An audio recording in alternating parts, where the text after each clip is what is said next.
Hey everybody, what's going on? Just decided to make a unboxing video of my Impaktech shorty lever. Just got it today in the mail. And there it is. Moment I've been waiting for. Just one sec, guys.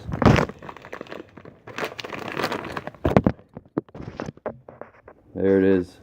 Look at that. Beautiful. Expensive, but beautiful. That is for my old Ninja 636 over there.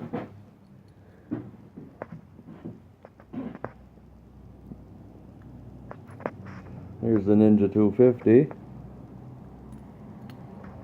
There's the Gixxer 750 over there. All of them look apart right now, but it's worse than it looks. Anyways, there's my new clutch, guys, from Impaktech. Thanks, guys.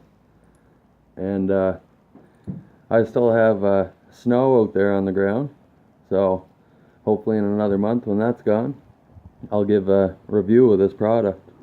Alright guys, thanks.